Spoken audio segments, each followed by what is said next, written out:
QBs on the move and what they could cost, plus who's flying up the draft boards after Senior Bowl week. We've got the biggest winners coming up right here on Locked On NFL Draft. You are Locked On NFL Draft, your daily podcast covering the NFL Draft. Part of the Locked On Podcast Network, your team every day.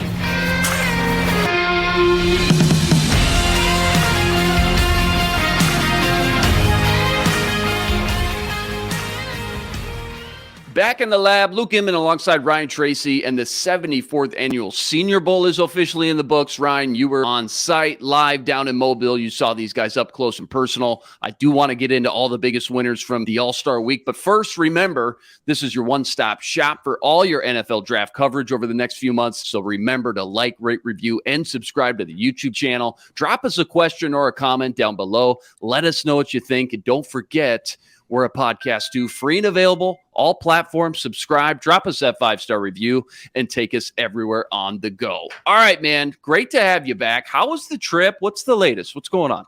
You know, it's a little bit of everything. You got to take a break when you get a chance. We had kind of a cool time. Got some competition in, got to watch some film. That's always good for me, especially if I can just be laser focused. A lot of statistics coming out too. Like, we're starting to work on all the draft metrics over at NFL 33 and Rogue Analytics. But man, it's really, I think, about what's not happened yet. Right. And that is all those dominoes. Like, the craziness. Like, I don't think I could sit in a room dark for 4 days and like let something come to me. But that decision by a certain quarterback that you know pretty well from up there in the north, like, that's going to have ripple effects. And as I was coming back from Mexico, that was really like the big thing that stood out to me is, yes, we can talk about all this information. And I do want to hit some of the smaller profile guys that had good all-star weeks. But it's really still about like the biggest names in the league setting us up for what has to follow next. And there's a couple of them that I think are going to affect everybody's favorite position, and the one that you have to have a franchise player at, and the quarterbacks. I don't know if there's a bigger story. What do you think? The craziness of the sweat lodge or whatever that dark room is, or just what's going on with the Carr situation? Does one stand out to you more? Yeah, I mean, again, I do want to hit that Senior Bowl winners and losers and whatnot, but you're right. Like, let's start there. Like, Derek Carr, I think, is the most recent hot topic. Rodgers, I know you were gone for a little bit. Rodgers was a few days ago. Derek Carr in a What Have You Done For Me Lately league, he was finally given permission to speak with the New Orleans Saints. As you know, obviously, he wanted out of Vegas. They've granted that wish. So I think now the question becomes, like, where is the right landing spot? And more importantly for us, what's it going to take to get him? And kind of as we run through some of these quarterback moves and scenarios, I just want to bring this up and remind everyone, last year, Carson Wentz went for 2/3. Matt Ryan went for 1/3. But on the other end of the spectrum, you got guys like Russell Wilson, Deshaun Watson, who go for multiple firsts and multiple seconds. So there's this huge range here with a guy like Carr, who by most people's standards, I think is kind of caught somewhere in the middle, not quite a Russell Wilson stature, but I think more valuable than a Carson Wentz or Matt Ryan. So I guess I'll ask you, like, two questions here. Where could you see him landing when this is all said and done? And what do you think it's actually going to cost any team to go get a guy like Derek Carr? Yeah, I mean, that's really probably the bigger question to me. It never really felt like the Jets were a viable option to me, just because of all the question marks there. I don't know, and especially we have to remember, Carr has a trade clause in his contract. He decides who they can talk to about moving him. So I just never felt like, for a guy that has been, I don't know, the last 2 years, I can't say that you say it's fallen off a cliff, but certainly been a pretty steep decline. And if he feels that he can see the end of his career there, I'm not going to New York. Sauce doesn't help me on the offensive side of the ball. It isn't enough.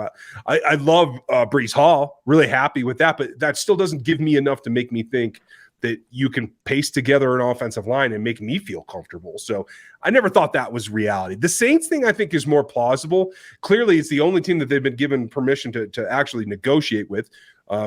Little bit of rumor on Thursday afternoons that they're starting and they have the framework outlined. Okay. So that does make sense to me. But if that doesn't happen, I could see somebody sneaking in there like a Carolina. It feels like Tepper wants to make kind of a splash, needs a name. I think he's a guy that wants a name. But either way, I think you brought it up. I think Wentz is kind of the bottom line. I think he's the floor of where the negotiation starts. I think Carr has outplayed Wentz. Even in a bad season this last year, I think he still has the potential after John Gruden and everything else to earn more than that. Is he worth it too? I think he may be. What do you think? I think so. I think it's just such a quarterback-driven league. And I go back all the way a decade plus ago when Carson Palmer got traded for 2 first-round picks on the wrong side of 30, coming off some serious injuries. It just shows you nothing much has changed. And when you look at the superstars that have been traded, we talk about Russell and Deshaun Watson giving away a king's ransom. Can you imagine what a guy like Lamar Jackson would actually fetch? Like, it's too wild. I don't even want to think about it. I think Derek Carr would certainly go for a second-round pick. If not, maybe even a late round first. Now, when you talk about late round first, you're talking about teams that were successful this year, probably don't need a quarterback, but there's a lot of different avenues and just a lot of different compartments that we could go once we start breaking this thing down. And I think as far as Carr landed somewhere, I definitely could see New Orleans near the top of the list. That makes sense. You mentioned Carolina. I think that one's going to get flung out a lot, but I still think end of the day, honestly, I think David Tepper, he might be a little burnt out on going that veteran route. I really do. And I think of the 2 options, I think he's more likely moving up into the top 3, let's say leapfrogging the Colts, for example, for one of those premier quarterbacks in this draft class, especially with all the extra ammo they got from that Christian McCaffrey trade too. But then there's teams like Tampa Bay. I almost certainly can't go into next year with Kyle Trask, you wouldn't think. You've got a wild card team like the Falcons, no idea what they're thinking. And then you got the New York Jets, who I think, again, you mentioned it. Everybody just wants to assume it's Aaron Rodgers. He's going to end up there. But I kind of want your thoughts on that a little bit more. I just want to dig in here for 30, 60 seconds because the Jets do have a playoff-ready roster now of all these quarterback-needy teams compared to the rest anyway. So I guess it makes sense they want a guy who can come in and make them a legitimate Super Bowl contender, but how much stock are you putting into that? Rodgers and the Jets, how much is that trade going to cost in your estimation? And final one here, what would the Packers do with all those picks? Well, that's a long and storied franchise thing we're going to have to look at because you have the building blocks if you're going to go Jordan Love that you're going to have to bolster there. I don't know how long Cobb is for this league. There's a lot of questions in Green Bay. The question is, can they pull it off? And if Aaron Rodgers is anything, he's an entertainer. New York makes sense from that standpoint. But we have to remember, we've seen this thing happen before. This is what the Denver Broncos thought they were doing by bringing in Hackett. They thought they had the carpet paved to land Aaron Rodgers. Russ Wilson was the second choice. Let's all remember that. So I still can't tell if that's Rodgers not being happy with pulling the trigger. If I were him, I would have felt better about Courtland Sutton and Hamlin and Jerry Jeudy. But I don't know, a 4-day trip down, I'm not even going to say what substances might be injected. That might change your perception if you're Aaron Rodgers. Yeah, the more time that goes on too, just from the Packers' view, like it just really feels like they want to see what they got with Jordan Love while they still can too. Like you used a first-round pick on him. You developed him. He sat behind one of the greats, a la Rodgers behind Favre for 3 years. Same thing, copy paste. So you've seen this story before. And I think the last thing they want is to cut bait on him early and just watch him flourish somewhere else and have some other team reap all the rewards of all your hard work. So just given the name, though, I'm curious what you think. You think Rodgers still nets 2 first-round picks? If not, think a first and a lot of change, multiple 2s or multiple 3s, some sort of package or combination like that. I do think at the end of the day, I doubt he's in Green Bay next season. If I had to guess, there's just not many other teams he'd want to play for that's ready for a Super Bowl run like the Jets are. And boy, would that change the script come draft night too. I'm just thinking about the Packers. If they had picked 13, 15, 44, and 46, like the possibilities with that kind of ammo, they're just endless. Yeah, and for a franchise that needs multiple additions, that makes a lot of sense. My first question would always be, what's the closest organization this QB needed to Berkeley? But I couldn't even put that on a map right now, but that's something. My big question, I think it's going to fall somewhere between a 1 and a 3 and a pair of 2s. I don't think he's worth multiple firsts right now to the majority of the league. Is there maybe one franchise out there that's desperate enough to go for that? Possibly. It just feels like most GMs are not going to give up multiple years of first-round picks for Aaron Rodgers, given his age, and given, quite frankly, that he's not, a walk through the tulips here. This is a guy you got to manage constantly.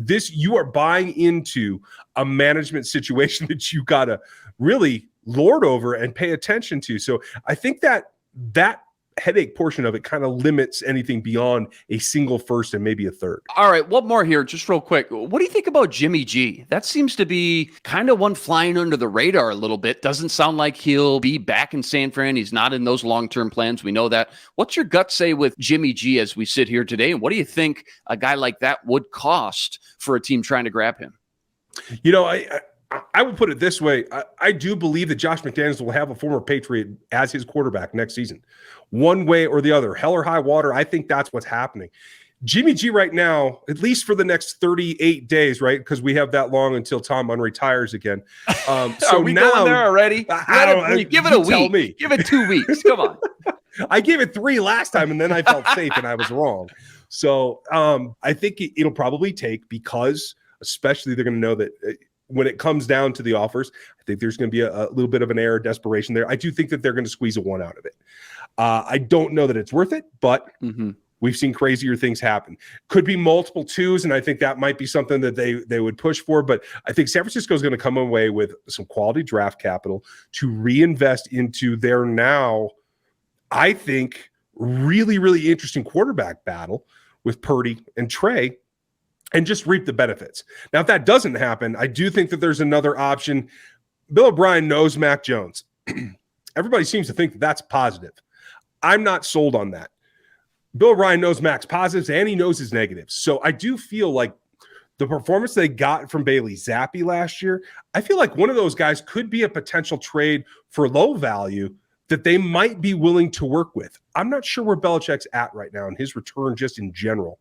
So I think that's another thing where Josh could come to the Patriots organization and say, listen, I need some help. I need somebody. Can you part with one of your quarterbacks and see what that negotiation turns into? If I'm a quarterback that maybe ends up trying to go to Vegas or the New York Jets, I'm trying to whisper in that GM's ear saying, don't give up one of these early first-round picks from me, because we need that. I need that. I need you to bring in, we're talking about the Raiders' 7th overall pick or the Jets' 13th overall pick. Hey, that's a premium offensive tackle. That's a Bijan Robinson, perhaps. That's a nice boundary weapon, if you will. So it's tough to justify giving up all those picks for that quarterback that you need. And obviously, again, quarterback, most important position. I get it. You got to do what you got to do. But as that quarterback coming in, boy, it's a bummer to sit there all of a sudden your first day and go, wait, so we don't have any picks? So you don't have any extra help coming in? But, I do think you brought it up at the top. I do think Jimmy G in Vegas kind of makes sense, doesn't it? They got the most dots to connect with this one. A lot of elite weapons over there. Devontae Adams, Darren Waller, etc. Josh Jacobs led the league in rushing this year. He already knows McDaniel's system.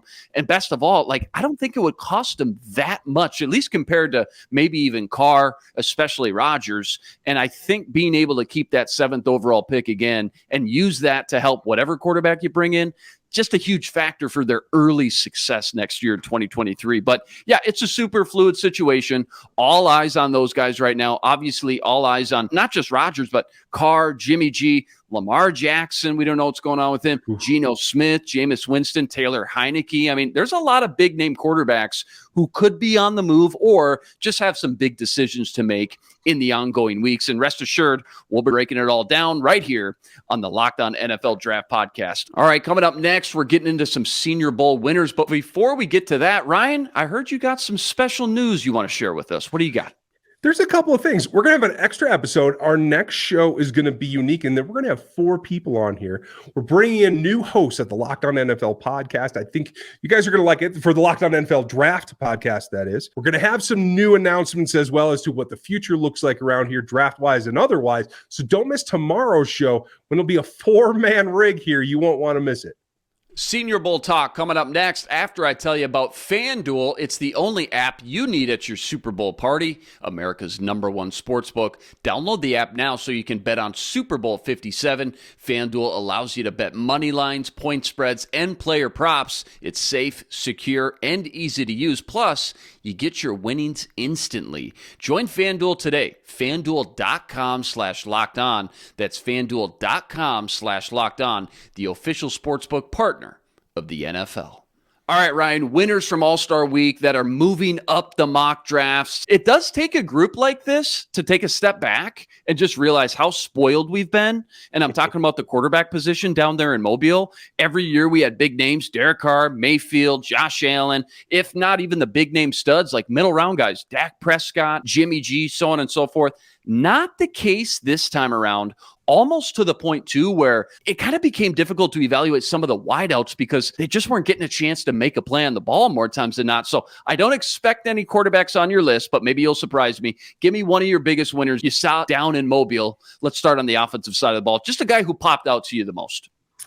I wasn't going to do this, but since you teed it up so well, I think the quarterback that helped himself the most in Mobile was Hendon Hooker because he didn't take the field. Genius. I love it. I think by comparison, right, he showed what he is not. And that is not a guy that struggles. That is not a guy that can't complete passes and hit with accuracy. He's the guy that I think is, because of the injury, early enough in the college season, they kind of fell off the radar. It didn't happen for the league. It just happened for us media, right? So I think that's the guy who's still up there, who's still competing for recognition for us, but the teams understand what they have in him. And so I think really just by comparison of what they didn't have to see him falter at, I feel pretty good about where he's at. Now, as far as the pass catchers, like you said, it was difficult at times. Everybody's talked about a couple of them, but two guys that stood out to me was Stanford's Michael Wilson.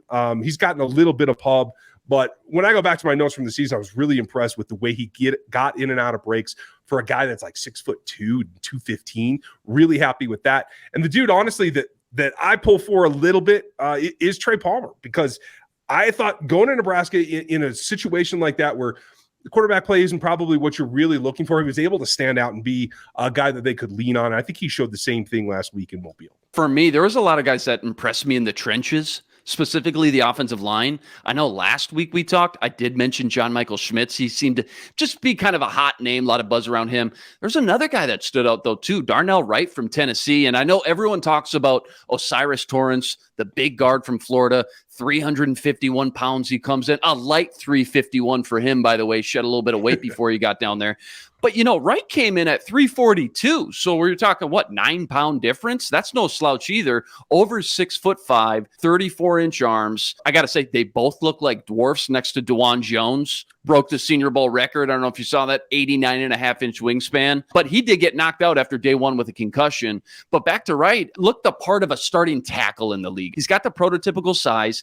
I thought he had good technique. And he just played with this aggressive mindset all week just to attack defenders with the first punch. I love that. And, he lost a couple reps because of it. But I think as a coach, I'll take that over being too passive or, not looking for contact every time. And plus, he's clearly impressed his teammates. They named him player of the week after 3 good, solid practice days down there, too. So I think just all in all, he was kind of flying under the radar a little bit early in the process. It seems plausible that he's kind of staked his claim as one of the cleaner tackles amongst his peers, if you will. And I know heading in maybe to the week, I heard a lot of day 2 projection. He may have solidified his worth as an option as maybe a late first-round prospect to a team. I'm looking at teams like the Chiefs. I'm looking at a team like the Cincinnati Bengals, in the early 30s there. Once you get past the Peter Skoronski, Paris Johnson Jr., Broderick Jones, I think he's next in line to hear his name called once you get past that kind of first tier. All right, give me one more guy, somebody who just stuck out to you for good or bad.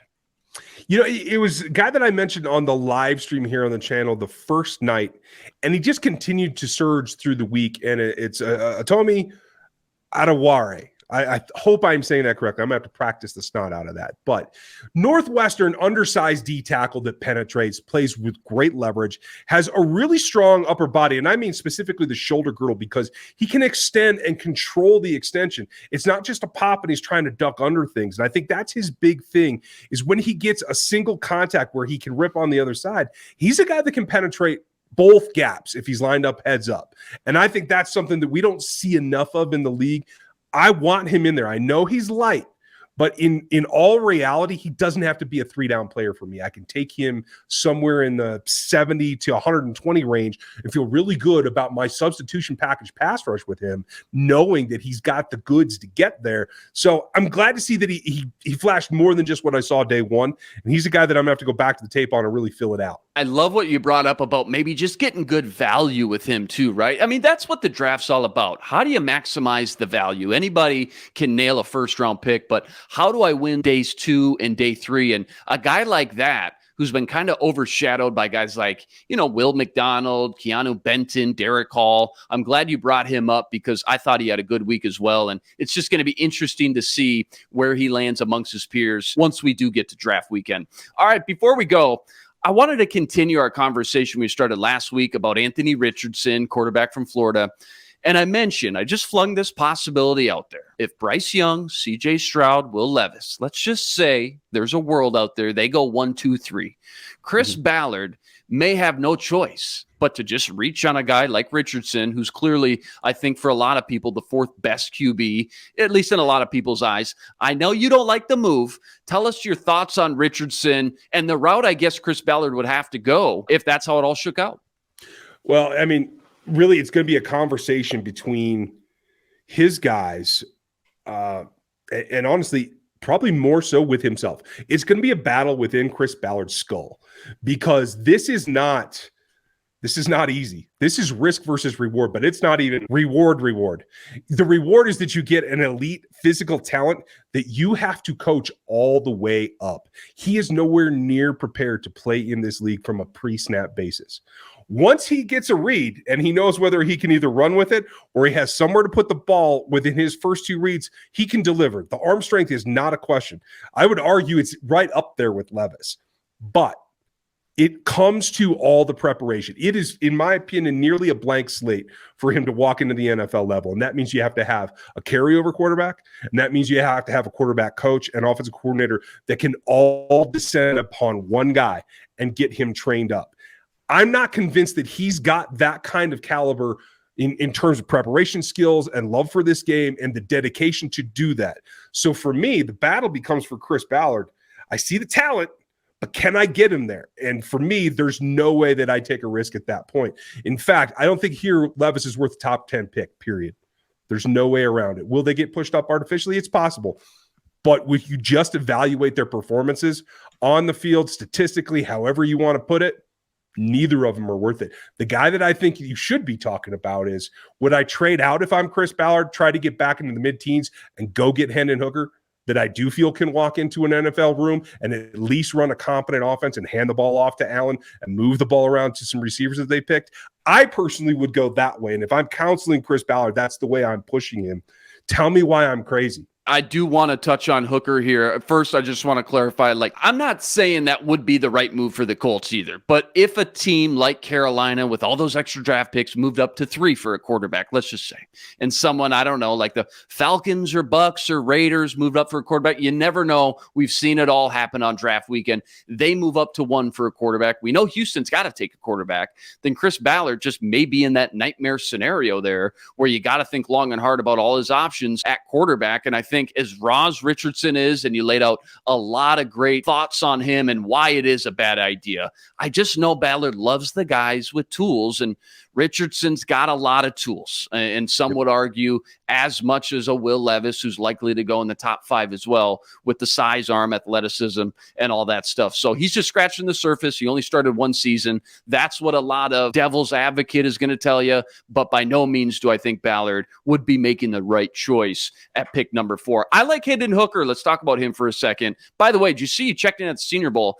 10.5-inch hands. Yep. Monster hands, by far the biggest of the group. What do you like about Hendon Hooker? And I know he's older, 25. I can't tell you the last time a 25-year-old or older quarterback was drafted in the first round. In fact, I think it was Brandon Weeden, just thinking about it at the top of my head. So it's very rare, is my point, to see a guy of this age go in the first round unless he's just checking all the boxes and elite. But he's also coming off that ACL injury too. What are the pros on Hendon Hooker? And I know we're early in the process, but where right now do you kind of have him graded at? I have him in my top 5 quarterbacks. I have him ahead of both Richardson and Levis. Ooh. I think he's the better prospect Like it. because of this reason. He's got adequate arm strength. Is it as good as either of those guys? No, but it is up there. I think he's got an NFL level arm. I really absolutely. do. It is by no means average. It is above average. And here's the thing for me. He's a guy that can break the pocket and gain you some yards with his legs when he needs to. It is not what his game is built around. It is not essential for him to be productive. I think Levis, you got to make sure that he can move around a little bit more, and certainly Richardson, right? Hendon Hooker can be a pocket passer and be fine. He does not have to break the pocket at all in order to be efficient, accurate. He understands all the levels, and he understands pre-snap reads.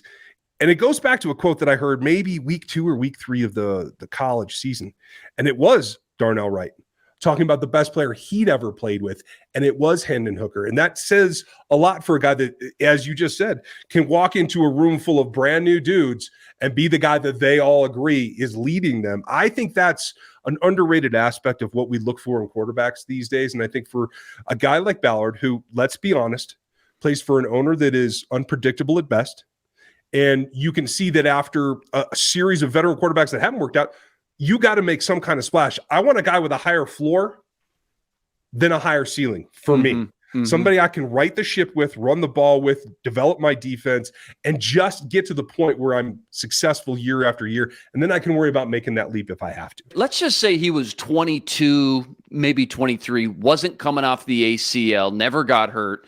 Do you think we'd be talking about him as a top 10 possible prospect? I mean, we talk about Levis and Bryce Young and obviously CJ Stroud. Then it's Anthony Richardson. Hooker just gets kind of thrown to the wayside here a little bit because of all the adversity he's facing here, the age and everything else. But huge hands, great arm, ultra athletic too. I think that flies under the radar a little bit. I think he's a little bit more athletic than I think people give him credit for. 5 touchdown performance against Alabama. I know a few weeks later kind of ran into a brick wall against Georgia, but up until that point before that injury, that dude was playing with his hair on fire. I thought he was outstanding. So let's just say some of these characteristics were a little bit different. Do you think he would be in that top 10 discussion? Honestly, if it isn't for the injury, knowing that he has Hyatt out there and he's still going to have those explosive games, I think he's clearing away everybody's consensus number 3 in this class if he doesn't get injured. That's where I have him. And then here's the thing is, I'm not going to move him out of that slot because he got injured. Mm-hmm. It allowed both Richardson and Levis to have opportunities to outplay him, to show me more growth. I didn't see it. So with having missed that opportunity, I'm not going to hurt Hendon for it. I'm going to leave him where he earned his spot and make everybody else earn it back. You know what? If this was 20, 30 years ago, an ACL can ruin a guy's career. Nowadays, just with technology the way it is and just medical advancements, an ACL, not only do they come back quicker, and it's not a full year anymore, it's more like 9-10 months. Sometimes they come back even better, healthier, stronger. So that's going to be interesting too. I know it's a pretty clear and cut dry top 5 quarterbacks for most people. What order you have them, everybody's got their different flavor they like to pick. But once you get past those big 5, can you share with us just a little sneak peek? Who's the next guy in line? I know Tanner McKee from Stanford gets brought up a lot. You saw Jaron Hall down there at the Senior Bowl. Jake Haener won the Senior Bowl MVP, if I'm not mistaken. Clayton Tune. Seems like a big drop-off, if I'm not mistaken. Yeah, no, I agree with you. I think Haener's there. I am a McGee fan. I think he has been severely limited by not only the lack of tools around him, but the offensive scheme itself. Now, he is a more like classic pocket Ben Roethlisberger type. Like, he's not going to venture outside the tackles unless he has to. Although I will give him credit. There's a couple of times I want to say it was Oregon State that he broke the pocket and looked pretty good doing it. But I do think he's in that mix. I think Haener's earned his way up a little bit into that group. I don't have O'Donnell there. I haven't done a ton of tape on him. I will say this, that the guy that I thought might come out that would be in that mix is the 3rd tier as well, would be Sam Hartman. So we'll see what he does next year. He's going to Notre Dame. Very interested to see that. But I think right now that's very much so through the rest of the offseason process up for grabs, as far as I have 2 in the top tier. I have 3 after that. And then tier 3 is a very big jumble right now. I need somebody to separate themselves. Well, don't worry. We've only got 11 plus more weeks to discuss all these quarterbacks and all the hot draft topics, where these veteran quarterbacks may land, where these draft picks are headed. Thanks for joining us. That's a wrap today. Plenty more draft coverage coming your way every day on the Locked On NFL Draft Network. Remember, you got to smash that subscribe button so you never miss a beat. Like, sub, hit that bell, leave a comment down below. We want to know, who is your Senior Bowl crush, and where do you think Derek Carr and Aaron Rodgers are going to end up playing in 2023? For Ryan Tracy on Twitter, at Ryan Tracy NFL, I'm Luke Inman on Twitter, at Luke_Spinman. Until next time, signing out.